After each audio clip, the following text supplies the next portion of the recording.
going to be showing you multiple playthroughs and how it changes based off of what you do and how you have faction with the certain gang.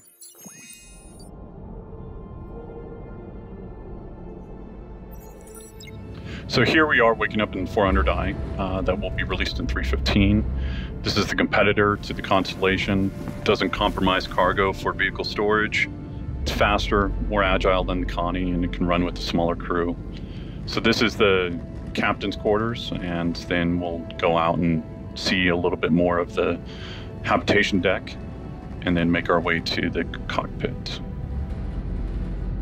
So this would be the social area that you can meet and eat and basically plan your next mission.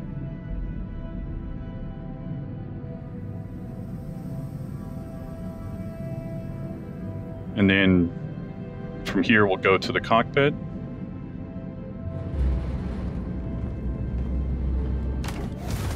So here we're over PYRO 3.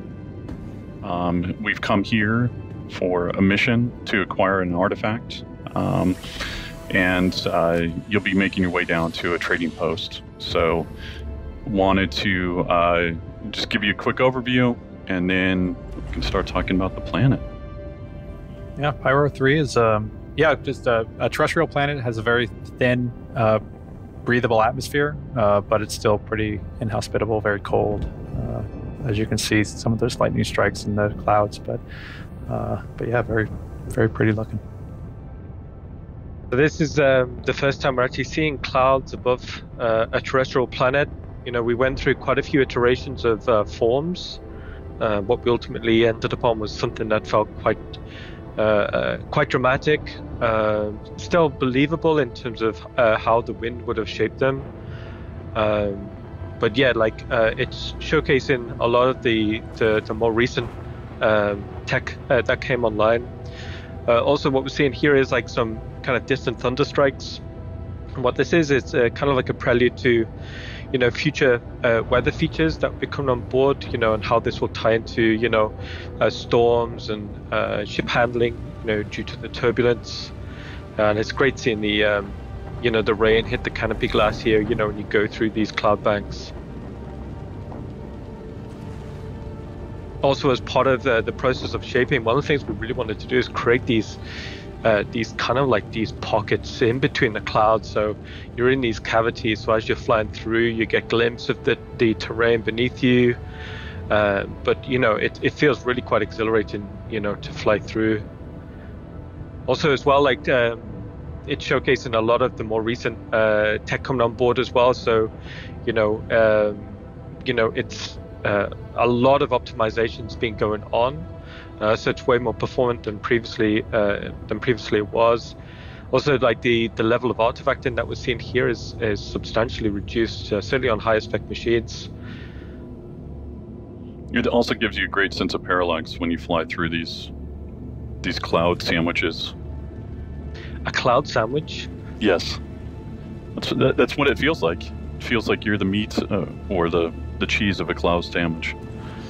The cheese of a cloud sandwich. So as we get out of the cheese, another really big feature that was important for me was, you know, terrain shadowing and terrain occlusion from the clouds. So you're actually seeing, you know, these large areas of occlusion cast onto the terrain. And it just adds that depth. It just adds that believability to what we're seeing in the frame. And you know, when you see like these dark overcast clouds and they're hovering above the mountains, it finally completes the frame. Especially when you see these distant rumbles of thunder in the distance. So James Cameron, who's doing the run through, yes, that is his name. He will be taking us down to the outpost. The goal for us is to basically make 50 of these, whether they're inhabited or derelicts or even basically inhabited by a farmer or inhabited by a gang. So the goal is to have these act as different factions, and so that you can develop different rep associated with them. And you can start seeing how big these outposts stretch to with the comms tower that's behind us, and then even some of the AA turrets that you'll actually see up close and personal.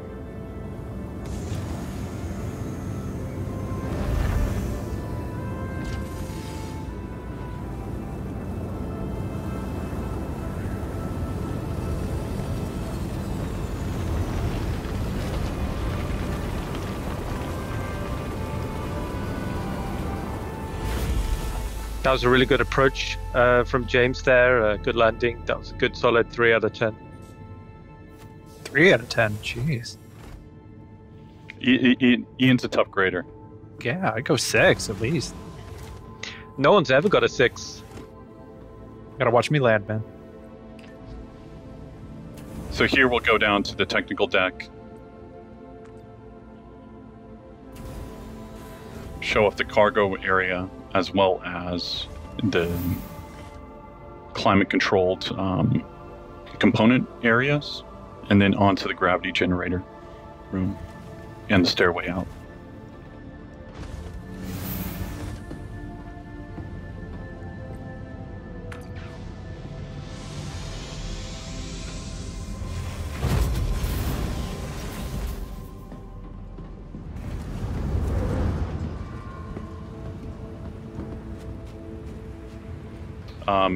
So you'll be able to learn more about the ship in one of the later panels that we have with Ben, Paul, and John. I think the team did a great job on this. I think this is one of my favorite skins. Yeah. Yeah, they did a new skin, just something that felt a lot more, suitable for Pyro. But you can see how it feels suitably worn and weathered, to fit into these climates. And what we're seeing here is first boots on the ground, on Pyro. I think it looks great, especially in contrast to what we're seeing here is like actual AI on the terrain, walking about, going about their business. And is that an AA turret there? It is. And radio comms towers and all these other elements that we want to make sure that are interactive for the player and allows them to go and explore or use to their advantage. We want them to be able to interact with these different items. Here you can see various outpost modules. To the right there, we've got the garage unit. You can see the infrastructure on the roof. But this large, beautiful, archway here kind of signifies, the main entrance, the primary entrance to the main social module. I think the airlocks look great. Fits in with the art style beautifully. The team did a great job on this. And then we've seen the concept art previously in the day, and then here you can see it translated in game, and I think it absolutely looks fantastic. The radial forms, is quite special to this art style, and you can see how that complements these archways that lead into other areas of the outpost. So with the AI, we want to make sure that it's living, it's breathing. If you look back a little bit, there was a chef actually cooking. There's security guards here to make sure that they're actually protecting their investments, protecting their home from strangers. And then, but you have good rep with them, and so they allow you to kind of enter into certain areas that the other players wouldn't be able to enter into. We also got a quick shot at the loadout that James is playing. So it's a female loadout, but it's also showing the backpack, which is new. Also, some of the new hair as well, which is rendering much nicer. So here, the player will make their way out to the trading post, go see the dealer, acquire the artifacts. And for the trading post, we wanted to get all of the junk on the outside as well, so the player can see it as they're approaching. We wanted, as many tops as we could, and you can see it's using the new soft deck shader. So these are reacting to the planetary wind, the same force that the tall grass and the moss on the ground is reacting to as well. other thing with the trading post is, like Ian spoke about before, the inventory and what they'll be able to actually sell here will vary depending on where they're at in the solar system. Are they close to a jump point where they might be coming down and using this as a chop shop, or are they in a very rural area that's, you know, they care more about the frontier lifestyle and being able to survive versus money?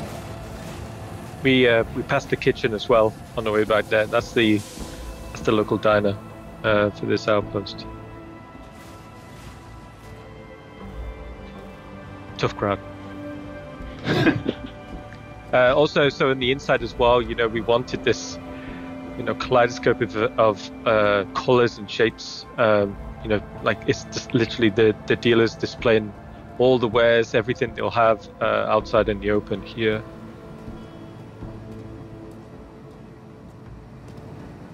Well, welcome. Take a look. I'm sure I have what you want, and if not, I'll have something just as good.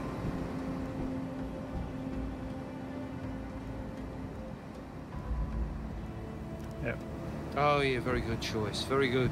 So after 5 million credits of disposable income, we get our first look at the Hadesian artifact, which is obviously going to be what is sort of a super rare thing that you'll hopefully be able to start finding in the galaxy.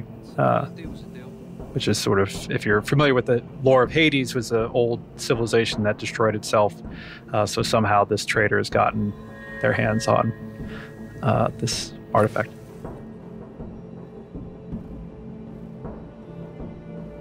So here we're showing one way of actually playing through this area. It really depends on your standings within the gang and how they want to deal with you. And then what's the dealer going to do? What's the dealer going to charge you? And from there, we have different ways of actually showing this. And we can look at option 2 now.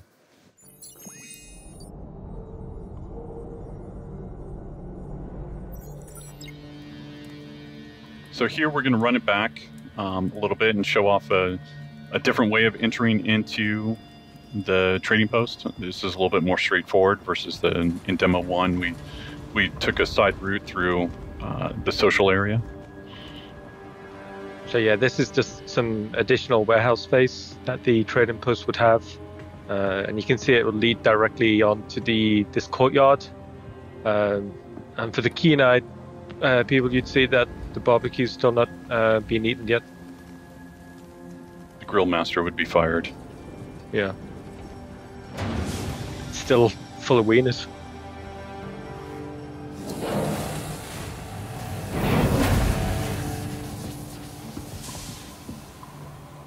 So with this area, again, we just want to make sure that it's filled out with items, filled out with different things that you can interact with and possibly buy. It's like Dave said in the beginning, we want the stores to feel different here, but it's still making it feel believable. Quick reference to some additional traversal areas there on the right when we came in. Well, welcome. Take a look. I'm sure I have what you want, and if not, I'll have something just as good. Yeah. The guys had a lot of fun dressing these areas. There's a lot of storytelling going into it. So here we decide not to pay the price. And we don't mind losing reputation with the faction, and decide that we're going to take the artifacts through betrayal. Just take it. Straight in the backpack. So here we've got different routes for the players to enjoy and to use to flank and also navigate around. So each area will have different secondary and tertiary routes of navigation. James was really just trying to scare him there versus actually kill him. That was intentional. Good shot, James. You could also, if you notice real quick, there was the civilians are actually cowering as opposed to fighting, which is kind of, you'll see another coming up. But it's super cool.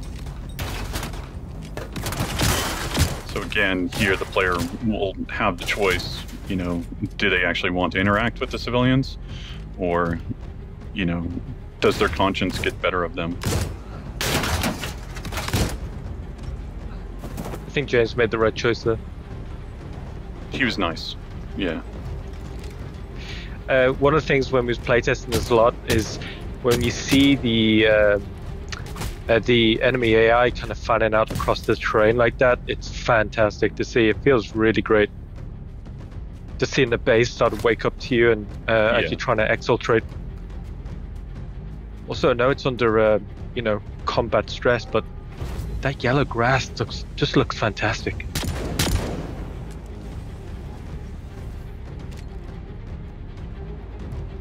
That's how I play.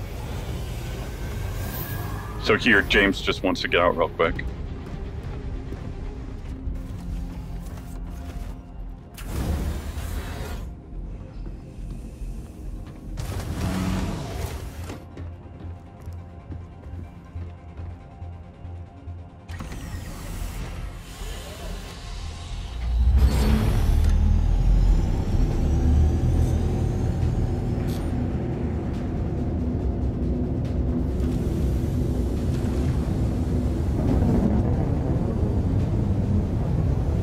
We slightly hinted to in the first walkthrough. This is where the AA turrets will come alive, and basically, if you're not fast enough, as James isn't, with your countermeasures, then they'll take you down.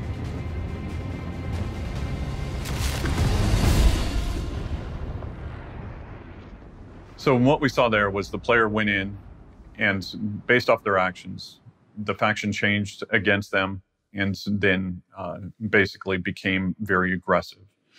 So in this last playthrough, what we'll show you is if the faction is already against you from the very beginning, and what are different ways that you can go about it. So here we are in our last walkthrough. Since you're all by yourself, we wanted to show the player take a stealthy routes versus if you were with friends, you could go in guns blazing. But this allows the player to come in, access the outpost from a different side than what we've shown. It also allows them to clock all the AI and see how they want to approach the problem and see what other secondary or tertiary routes would be open to them, either via the ladder or maybe a possible door.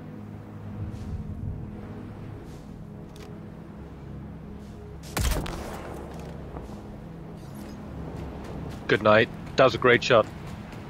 Also, one thing we did as well, as Todd said, you know, we changed the time of day. The wind is slightly stronger, so you'll see the gorgeous yellow grass blowing just a little bit more intense than before. Also, what we're seeing here is like something to imply at the frontier living. You know, maybe they're growing crops or vegetables out here, but it also gives a kind of like a soft cover approach to the perimeter of the base. Nice. Also, with it being a different time of day, this allows us to show off the AI having their 24-hour schedules so that they can be in different areas when you approach it. So if you approach it at night or you approach it during the morning, you know, they'll be doing different things, whatever is valid for their schedule.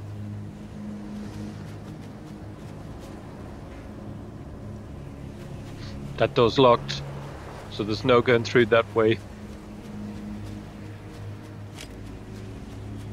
But what James does actually see here as he's scouting out the next AI is, you know, just checking the roofline. But as I said previously, we wanted as many kind of like views in to the base as possible. You know, just so the player can continue to keep context of what's inside.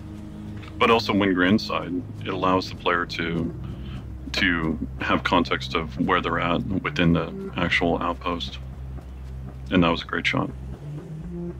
The AI fell beautifully on the already called out beautiful yellow grass and moss. Also, as James is looking back, what he's doing is actually making a mental map of possible routes, possible advanced traversal routes on top of the outpost.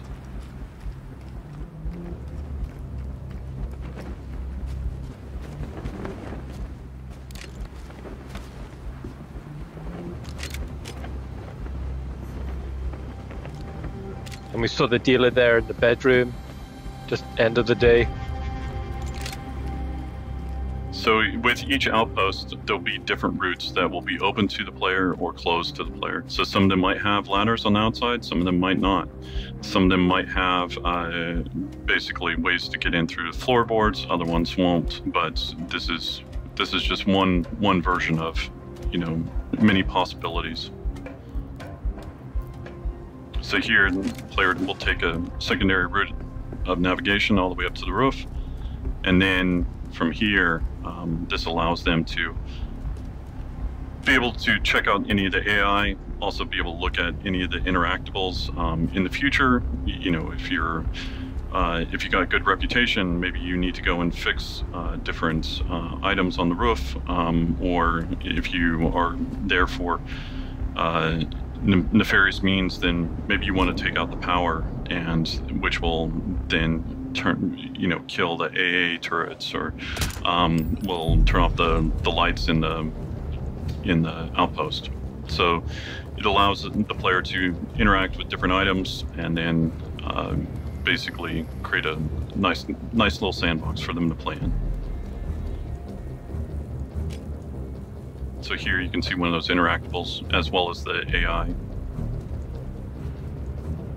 And just behind these interactables, like we're seeing these kind of archways. Like right now, these are just kind of empty, and to just illustrate like a guard point.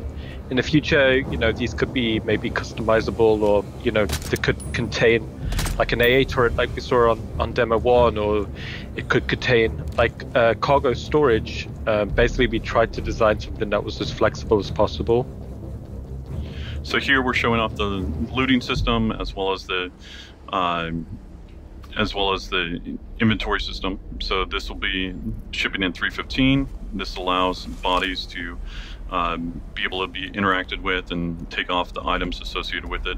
Also, with this change, you will no longer have global inventory, so you can't be pulling off weapons that you didn't take with you to this location. Everything will be regarding what you carry is what you have, and so it really makes the players think about how they want to approach the problem, and then also encourages them to look around and see if the designers have placed different things that they can interact with or use to help get past a certain route or a certain way that they maybe didn't bring with them. And we'll also be including the, I believe in 315, the Knickknacks app for your mobiGlas. So now that you aren't carrying everything on your body and it's not sort of universal inventory, you'll be able to consult this app to see kind of where stuff is being stored and keep it better organized and stuff like that.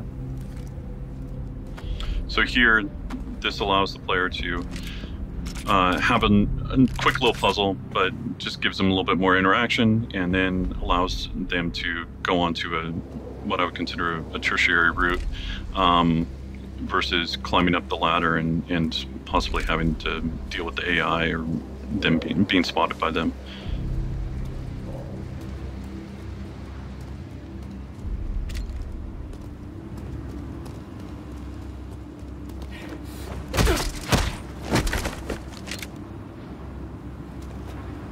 Also, I think the team did a great job on the planet as well as the outpost.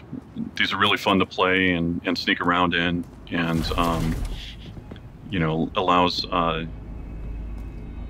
for many possible ways of attacking the same problem. What we're seeing here is like James is actually getting up onto through one of these like rooftop storage modules, and it's given like the highest point in the base. So from here, you can actually make probably the most informed decisions on you know, how to approach the next problem. You know, we're seeing this guard routine here, and then ultimately, you know, throwing an item to distract the guard.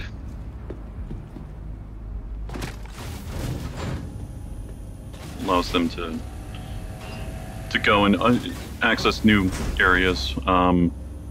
It's a behavior that we're still working out, but at least we're seeing like the first iterations and be able to continue to optimize it as well as make sure that the behavior is working properly. So we just saw there for the first time. It's like the first rooftop airlock hatch.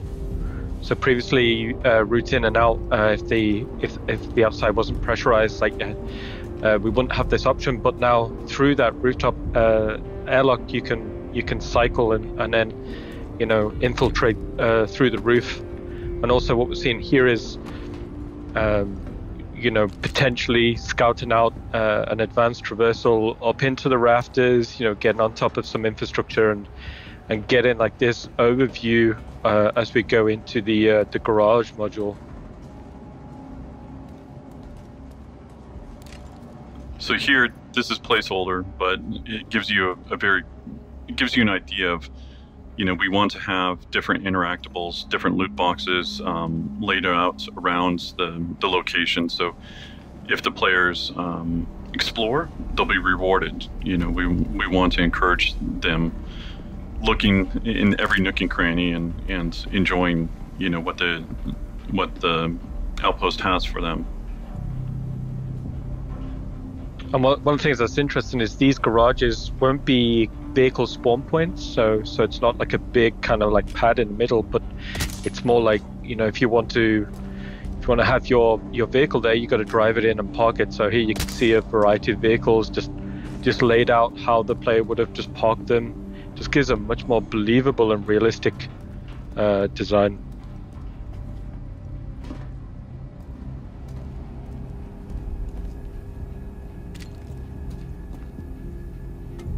So again, we're just encouraging different navigation, different routes for the player to go and see. Over to the left, back there was a possible way of going into the floorboards or going underneath the outpost. Again, those will be opened up or closed off based off of, you know, just how we want to build the outpost. Not every one will be built the same. Our philosophy for these are to make sure that each one of them feels unique, and this is just one way of us customizing it and making each one feel different. And so the player won't always be used to the same route. So here, again, we're using the inventory system. We allow the players to go in and if you take out a certain AI, they might have different tools or different notes or different items that you'll need in order to solve your mission. Interestingly, when we was designing these spaces, we knew we wanted these internal airlocks. But we knew we needed some sort of like view, like porthole on them, just so before you commit through, before you cycle, you know, you can just double check to see if there's any bad guys on the other side. So we got some ragdoll bugs. I guess it wouldn't be a CitizenCon without any sort of issues or bugs.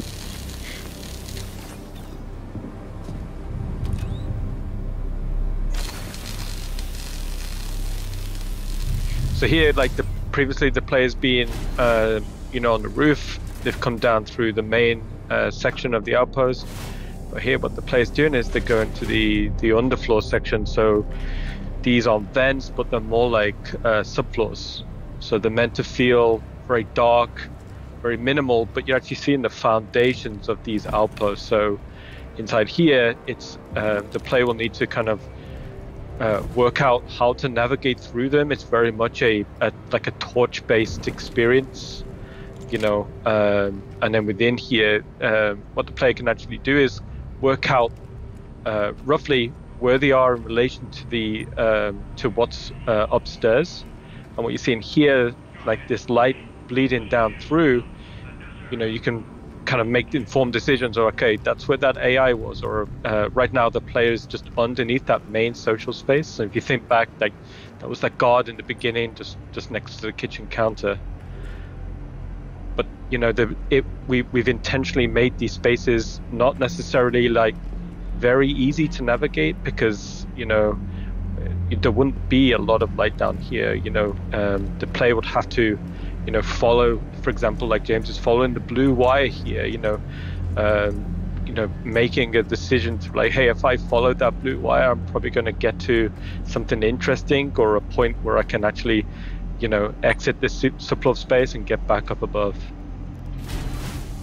And what I like about them is basically just the claustrophobic feel of it, and then obviously the addition of possible secondary or more advanced navigation. So either going into prone or just going full crouch.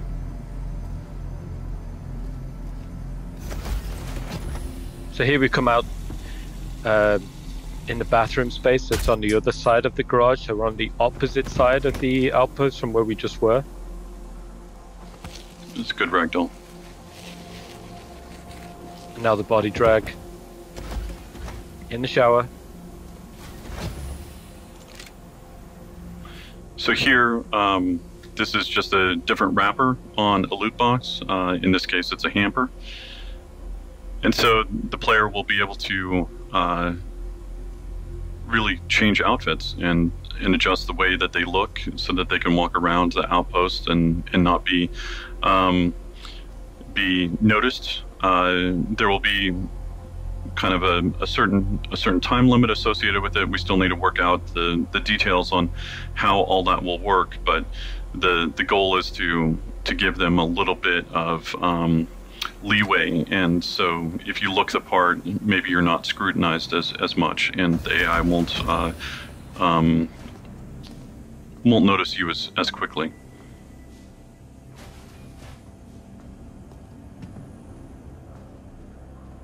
So here we can see back into the social space, but this time on the other side.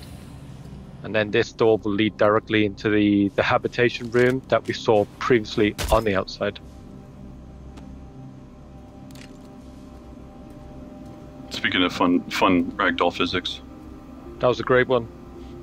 So here, the player decided to take the dealer out instead of actually figuring out how they could open up the safe. So they're going to have to look around the room. They're going to have to interact with the body and possibly see, you know, is there a way for them to actually open it? In other cases, maybe the safe will be hackable in the future, and in some cases it won't be. And then you'll need to figure out a different way of actually opening it.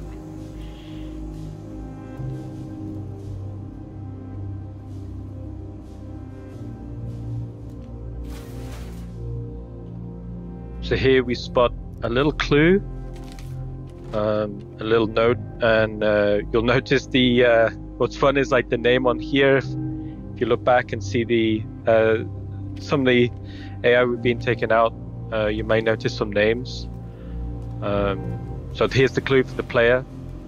But one of the coolest things for me here is the player is holding an item with the clue. And while holding the item, they can seamlessly interact with another item to solve a puzzle. That's awesome. And then here we got a little bug. The player was able to acquire the artifact, and then we'll be able to do whatever they want with it, either sell it or be able to use it somehow in a future mission. One of the things that was really exciting about watching this kind of back to back is finally getting to see that freedom of choice.